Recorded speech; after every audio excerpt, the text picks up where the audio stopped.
The Kane Chronicles, The Red Pyramid. Chapter 7. I drop a little man on his head. Honestly, Carter's so thick sometimes, I can't believe we're related. I mean, when someone says, I forbid it, that's a good sign it's worth doing. I made for the library straight away. Hold on, Carter cried. You can't just... Dear brother dear, I said. Did your soul leave your body again while Amos was talking, or did you actually hear him? Egyptian gods real. Red Lord bad. Red Lord's birthday, very soon, very bad. House of Life, fussy old magicians who hate our family because Dad was a bit of a rebel, whom, by the way, you could take a lesson from. Which leaves us, just us, with Dad missing, an evil god about to destroy the world, and an uncle who just jumped off the building. And I can't actually blame him. I took a deep breath. Yes, Carter, I do have to breathe occasionally. Am I missing anything? Oh yes, I also have a brother who is supposedly quite powerful from an ancient bloodline, blah blah, etc., but is too afraid to visit a library. Now, coming or not? Carter blinked as if I just hit him, which I suppose I had in a way. He faltered. I just think we should be careful. I realized the poor boy was quite scared, which I couldn't hold against him, but it did startle me. Carter was my big brother, after all. Older, more sophisticated, the one who traveled the world with Dad. Big brothers are the ones who are supposed to pull their punches. Little sisters, well, we should be able to hit as hard as we like, shouldn't we? But I realized that possibly, just possibly, I'd been a bit harsh with him. Look, I said, we need to help Dad, yes? There's got to be some powerful stuff in that library, otherwise Amos wouldn't keep it locked up. You do want to help Dad. Carter shifted uncomfortably. Yeah, of course. Well, that was one problem sorted, so we headed for the library. But as soon as Khufu saw what we were up to, he scrambled off the sofa with his basketball and jumped in front of the library doors. Who knew baboons were so speedy? He barked at us, and I have to say baboons have enormous fangs. And they're not any prettier when they've been chewing up exotic pink birds. Carter tried to reason with them. Khufu, we're not going to steal anything. We just want... Ah! Khufu dribbled his basketball angrily. Carter, I said, you're not helping. Look here, Khufu. I have... Ta-da! I held up a little yellow box of cereal I had taken from the buffet table. Cheerios. Ends with an O. Yumsies. Ah! Khufu grunted, more excited now than angry. Want it? I coaxed. Just take it to the couch and pretend you didn't see us, yes? I threw the cereal towards the couch and the baboon lunged after it. He grabbed the box in midair and was so excited he ran straight up the wall and sat on the fireplace mantel, where he began gingerly picking out Cheerios and eating them one at a time. Carter looked at me with grudging admiration. How did you... Some of us think ahead. Now, let's open these doors. That was not so easily done. They were made of thick wood laced with giant steel chains and padlocked. Complete overkill. Carter stepped forward. He tried to raise the doors by lifting his hand, which had been quite impressive the night before, only now it accomplished nothing. He shook the chains the old-fashioned way, then yanked on the padlocks. No good, he said. Ice needles tingled on the back of my neck. It was almost as if someone, or something, was whispering an idea in my head. What was that word Amos used at breakfast with the saucer? For joy, Carter said. He-nem or something. No, the other one. For destroy. Ha-dee. But you need to know magic and the hieroglyphics, wouldn't you? And even then... I raised my hand toward the door. I pointed with 2 fingers and my thumb. An odd gesture I'd never made before. Or like a make-believe gun, except the thumb with a thumb parallel to the ground. Ha-dee! Bright gold hieroglyphs burned against the largest padlock, and the doors exploded. Carter hit the floor as chains shattered and splinters flew all over the great room. When the dust cleared, Carter got up, covered in wood shavings. I seemed to be fine. Muffin circled my feet, mewing contentedly as if this were all very normal. Carter stared at me. How exactly? Don't know, I admitted, but the library's open. Think you overdid it a little? We're going to be in so much trouble. We'll just figure out a way to zap the door back, won't we? No more zapping, please, Carter said. That explosion could have killed us. Oh, do you think if you tried that spell on a person? No! He stepped back nervously. I felt gratified that I could make him squirm, but I tried not to smile. Let's just explore the library, shall we? The truth was, I couldn't have ha-deed anyone. As soon as I stepped forward, I felt so faint that I almost collapsed. Carter caught me as I stumbled. You okay? Fine, I managed, though I didn't feel fine. I'm tired, my stomach grumbled, and famished. You just ate a huge breakfast. It was true, but I felt as if I hadn't had food in weeks. Never mind, I told him. I'll manage. Carter studied me skeptically. Those hieroglyphs you created were golden. Dad and Amos both used blue. Why? Maybe everyone has his own color, I suggested. Maybe you'll get hot pink. Very funny. Come on, pink wizard, I said. Inside we go. The library was so amazing, I almost forgot my dizziness. It was bigger than I'd imagined, a round chamber sunk deep into solid rock like a giant well. This didn't make sense, as the mansion was sitting on top of a warehouse, but then again, nothing else about the place was exactly normal. From the platform where we stood, a staircase descended 3 stories to the bottom floor. The walls, floor, and dome ceiling were all decorated with multicolored pictures of people, gods, and monsters. I'd seen such illustrations in Dad's books. Yes, alright, sometimes when I was in the Piccadilly bookshop, I'd wander into the Egypt section and sneak a look at Dad's books, just to feel some connection to him, not because I wanted to read them. But the pictures in the books had always been faded and smudged. These in the library looked newly painted, making the entire room a work of art. It's beautiful, I said. A blue starry sky glittered on the ceiling, but it wasn't a solid field of blue. Rather, the sky was painted in a strange swirling pattern. I realized it was shaped like a woman. She lay curled on her side, her body, arms, and legs dark blue and dotted with stars. Below, the library floor was done in a similar way, the green and brown earth shaped into a man's body, dotted with forests and hills and cities. A river snaked across his chest. The library had no books, not even bookshelves. Instead, the walls were honeycombed with round cubbyholes, each one holding a sort of plastic cylinder. Each of the 4 compass points, a ceramic statue stood on a pedestal. The statues were half-sized humans wearing kilts and sandals with glossy black wedge-shaped haircuts and black eyeliner around their eyes. Carter says the eyeliner stuff is called coal, as if it matters. At any rate, one statue held a stylus and a scroll. Another held a box. Another held a short hooked staff. The last was empty-handed. Sadie. Carter pointed to the center of the room. Sitting on a long stone table was Dad's work bag. Carter started down the steps, but I grabbed his arm. Oh, hang on, what about traps? He frowned. Traps? Didn't Egyptian tombs have traps? Well, sometimes. But this isn't a tomb. Besides, more often they had curses, like the burning curse, the donkey curse. Oh, lovely, that sounds so much better. He trotted down the steps, which made me feel quite ridiculous, as I'm usually the one to forge ahead. But I suppose if someone had to get cursed with a burning skin rash or attacked by a magical donkey, it was better Carter than me. We made it to the middle of the room with no excitement. Carter opened the bag. Still no traps or curses. He brought out the strange box Dad had used in the British Museum. It was made of wood and about the right size to hold a loaf of French bread. The lid was decorated much like the library, with gods and monsters and sideways walking people. How did the Egyptians move like that, I wondered? All sideways with their arms and legs out.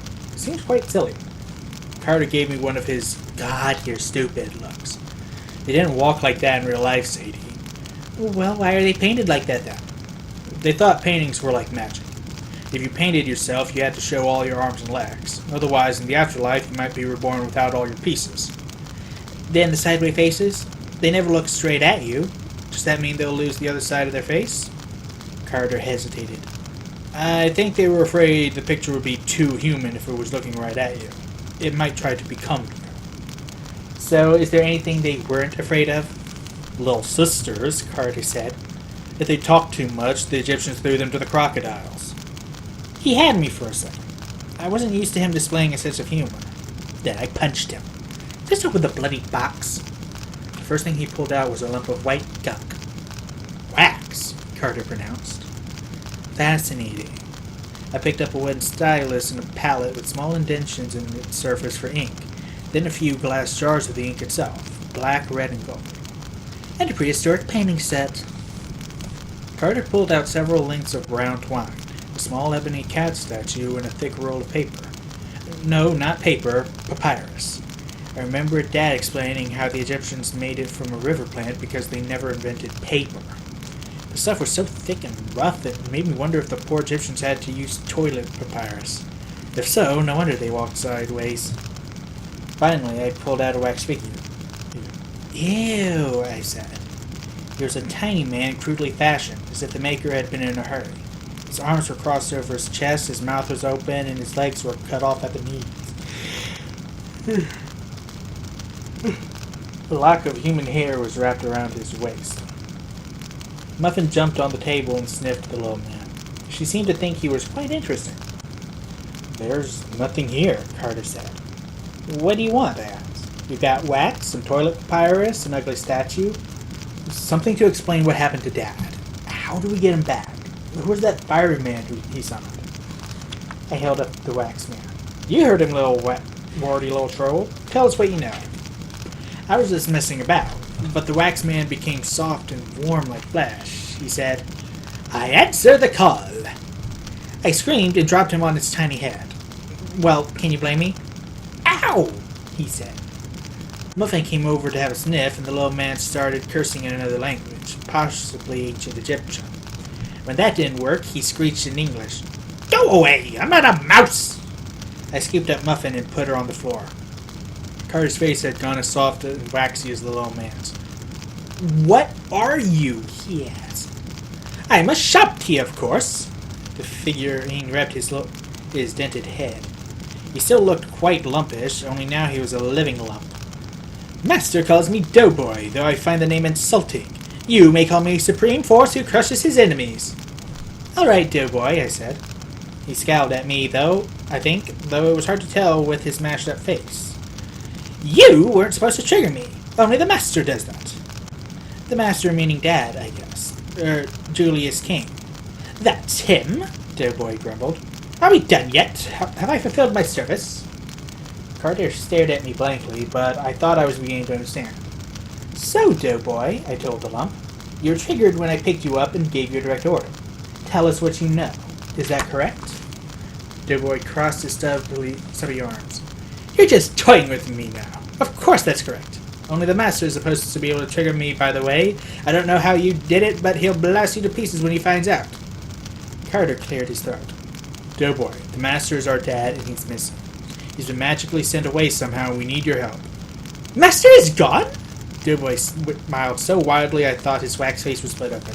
Free at last! See you suckers! He lunged for the end of the table, but forgot he had no feet. He landed on his face, then began crawling toward the edge, dragging himself with his hands. Free! Free! He fell off the table and onto the floor with a thud, but that didn't seem to discourage him. Free! Free! He made it another centimeter or two before I picked him up and threw him in Dad's magic box. Doughboy tried to get out, but the box was just tall enough that he couldn't reach the rim. I wonder if it had been designed that way. Trapped! He wailed. Trapped! Oh, shut up, I told him. I'm the mistress now, and you'll answer my questions. Carter raised his eyebrow. How come you get to be in charge? Because I was smart enough to activate it. You were just joking around. I ignored my brother, which is one of my main talents. Now, Doughboy, first off, what's a Shopti? Will you let me out of the box if I tell you? You have to tell me, I pointed out. And no, I won't. He sighed. Shopti means answer, even the stupidest slave could tell you. Carter snapped his fingers. I remember now. The Egyptians made models out of wax or clay, servants to do every kind of job they could imagine in the afterlife. They were supposed to come to life when their master called, so the deceased person could, kick back and relax and let the Shopti do all his work for eternity. First, Doughboy snipped. That is typical of humans, lazing around while we do all the work. Second, afterlife work is only one function of Shakti. We are also used by magicians for a great number of things in this life, because magicians would be totally competent without us. Third, if you know so much, why are you asking me? Why did Dad cut off your legs, I wondered, and leave you with a mouth? Dead boy clapped his little hands over his mouth. Oh, very funny. Threatened the wax statue. Big bully. He cut off my legs so I wouldn't run away or come to life in perfect form and try to kill him, naturally. Magicians are very mean. They maim statues to control them. They are afraid of us. Would he come to life and try to kill him had he made you perfectly? Probably, Dead boy admitted. Are we done? Not by half, I said. What happened to our dad? Dead boy shrugged. How would I know? But I see his wand and staff aren't in the box. No, Carter said. The staff, the thing he turned into a snake, it got incinerated. And the wand. Is that the boomerang thing? The boomerang thing? Doughboy said. Gods of eternal Egypt, you're dense. Of course that's his wand. It got shattered, I said. Tell me how, Doughboy demanded. Carter told him the story. I wasn't sure that was the best idea, but I suppose a 10-centimeter tall statue can do us that much harm. This is wonderful, Doughboy cried. Why, I asked. Is Dad still alive? No, Doughboy said. He is almost certainly dead. The 5 gods of the demon days released. Wonderful! And anyone who duels with the Red Lord... Wait, I said. I order you to tell me what happened. And... Ha! Doughboy said. I only have to tell you what I know. Making educated guesses is a completely different task. I declare my service fulfilled. With that, he turned back into lifeless wax. Wait! I picked him up again and shook him. Tell me your educated guesses. Nothing happened. Maybe he's got a timer, Carter said. Like, only once a day. Or maybe you broke him. Carter, make a helpful suggestion. What do we do now? He looked at the 4 ceramic statues on their pedestals. Maybe... Other Shakti? Worth a shot. If the statues were answerers, they weren't very good at it. We tried holding them while giving them orders, though they were quite heavy. We tried pointing at them and shouting. We tried asking nicely. They gave us no answers at all. I grew so furious I wanted to Hadi them into a million pieces, but I was still so hungry and tired, I had a feeling that spell would not be so good for my health. Well, finally we decided to check the cubby holes around the walls. The plastic cylinders were the kind you might find at a drive-through bank, the kind that shoot up and down pneumatic tubes. Inside each case was a papyrus scroll. Some looked new, some looked thousands of years old. Each canister was labeled in hieroglyphs and, fortunately, in English. The Book of the Heavenly Cow, Carter read on one. What kind of name is that? What have you got, the Heavenly Badger? No, I said. The Book of Slaying Apophis. Muffin meowed in the corner. When I looked over, her tail was puffed up. What's wrong with her? I asked. Apophis was a giant snake monster, Carter muttered. He was bad news. Muffin turned and raced up the stairs, back into the great room. Cats. No accounting for them. Carter opened another scroll. Sadie, look at this. He found a papyrus that was quite long, and most of the text on it seemed to be lines of hieroglyphs. Can you read any of this? Carter asked. I frowned at the writing, and the odd thing was, I couldn't read it, except for one line at the top. Only that bit where the title should be. It says, Blood of the Great House. What does that mean? Great House, Carter mused. What did the word sound like in Egyptian? Pharaoh. Oh, it's Pharaoh, isn't it? But I thought a pharaoh was a king. It is, Carter said. The word literally means great house, like the king's mansion. Sort of like referring to the president as the White House. So here it probably means more like blood of the pharaohs, all of them. The whole lineage of all the dynasties, not just one guy. So why do I care about the pharaoh's blood, and why can't I read any of the rest? Carter stared at the lines. Suddenly his eyes widened. Their names. Look, they're all written inside cartouches. Excuse me? I asked, because cartouche sounded like a rather rude word, and I prided myself on knowing those. The circles, Carter explained. They symbolize magic robes. They're supposed to protect the holder of the name from evil magic. He eyed me, and possibly also from other magicians reading their names. Oh, you're mental, I said. But I looked at the lines and saw what he meant. All the other words were protected by cartouches, and I couldn't make sense of them. Sadie, Carter said, his voice urgent. He pointed to a cartouche at the very end of the list, the last entry in what looked to be a catalog of thousands. Inside the circle were two simple symbols, a basket and a wave. K-N, Carter announced. I know this one. It's our name. Kane. Missing a few letters, isn't it? Carter shook his head. The Egyptians usually didn't write vowels, only consonants. You have to figure out the vowel sounds from context. They really were letters. So that could be con, or icon, or knee, or acne. It could be, Carter agreed. But it's our name, Kane. I asked Dad to write it for me in hieroglyphs once, and that's how he did it. But why are we in this list? And what is blood of the pharaohs? That icy tingle started on the back of my neck. I remembered what Amos had said about both sides of our family being very ancient. Carter's eyes met mine, and judging from his expression, he was having the same thought. There's no way, I protested. It must be some kind of joke, he agreed. Nobody keeps family records that far back.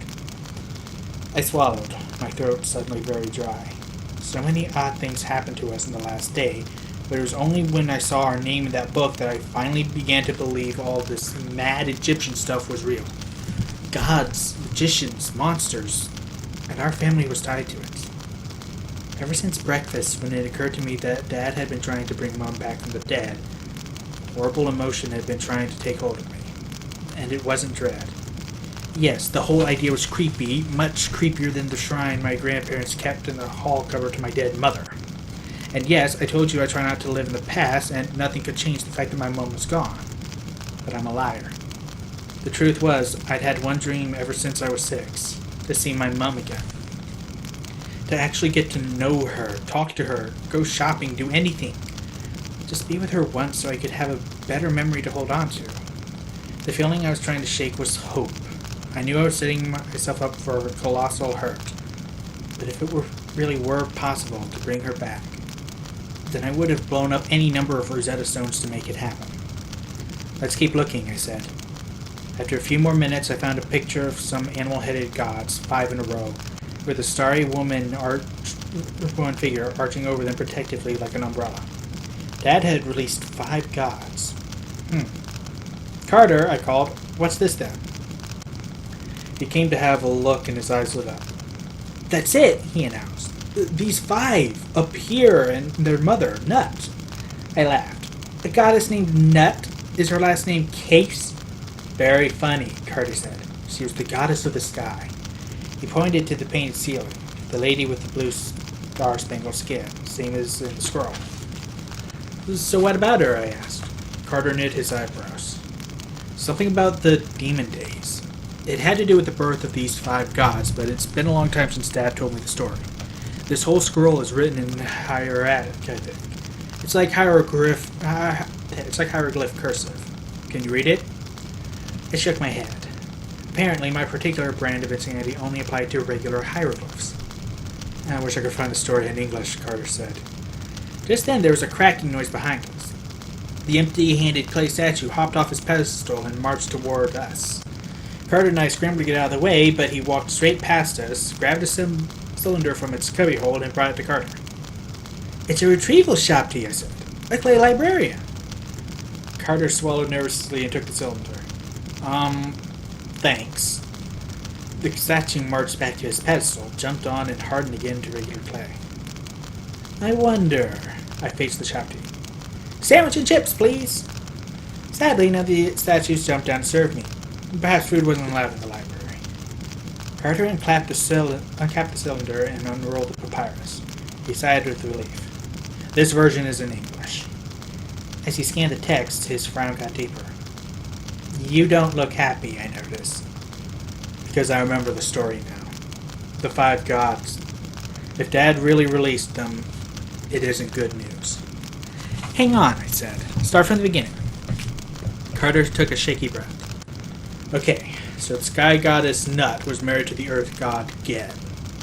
That would be this chap on the floor. I tapped my foot on the big green man with the river and hills and forests all over his body. Right, Carter said. Anyway, Geb and Nut wanted to have kids, but the king of the gods, Ra, he was the sun god, heard this bad prophecy that a child of Nut, I snickered. Sorry, go on. A child of Geb and Nut would one day replace Ra as king. So when Ra learned that Nut was pregnant, Ra freaked out. He forbade Nut to give birth to her children on any day or night of the year. I crossed my arms. So what? She had to stay pregnant forever? That's awfully mean. Carter shook his head. Nut figured out a way. She set up a game of dice with the moon god Khans. Every time Khans lost, he had to give Nut some of his moonlight.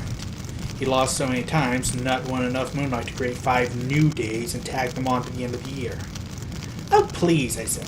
First, how can you gamble moonlight? And if you did, how could you make extra days out of it? It's a story, Carter protested. Anyway, the Egyptian calendar had 360 days in the year, just like the 360 degrees in a circle. Nut created 5 days and added them to the end of the year, days that were not part of the regular year. The demon days, I guessed. So the myth explains why a year has 365 days. I suppose she had her children during those 5 days, Carter agreed. 1 kid per day. Again, how do you have 5 children in a row, each on a different day? They're gods, Carter said. But they can do stuff like that. Makes as much sense as the name Nut, but please go on. So when Ra found out, he was furious, but it was too late. The children were already born. Their names were Osiris, the one Dad was after, then Horus, Set, Isis, and, Carter consulted his girl. Nephthys. Always forget that one. And the fireman at the museum said, you have released all 5. Exactly. What if they were imprisoned together and Dad didn't realize it? They were born together, so maybe they had to be summoned back into the world together. The thing is, one of these guys, Set, was a really bad dude. Like the villain of Egyptian mythology. The god of evil and chaos and desert storms. I shivered. Did he perhaps have something to do with fire? Carter pointed to one of the figures of the picture. The god had an animal head, but I couldn't quite make out which sort of animal. Dog? Anteater? Evil bunny rabbit? Whichever it was, his hair and clothes were bright red. The Red Lord. The Red Lord, I said. Sadie, there's more, Carter said. Those 5 days, the demon days, were bad luck in ancient Egypt. You had to be careful, wear good luck charms, and not do anything important or dangerous on those days. And in the British Museum, Dad told Set, they'll stop you before the demon days are over. Surely he did. You don't think he meant us, I said. We're supposed to stop this Set character? Carter nodded. And if the last 5 days of our calendar year still counts as the Egyptian demon days, they'd start on December 27th, the day after tomorrow. The Shapti seemed to be staring at me expectantly, but I had not the slightest idea what to do. Demon days and evil bunny gods. If I heard one more impossible thing, my head would explode. And the worst of it, the little insistent voice in the back of my head saying, it's not impossible. To save Dad, we must defeat Set. As if that had been on my to-do list for Christmas holidays. See Dad? Check. Develop strange powers? Check. Defeat an evil god of chaos? Check. The whole idea was mad. Suddenly there was a loud crash, as if something had broken into the great room. Khufu began barking in alarm. Carter and I locked eyes. Then we ran for the stairs.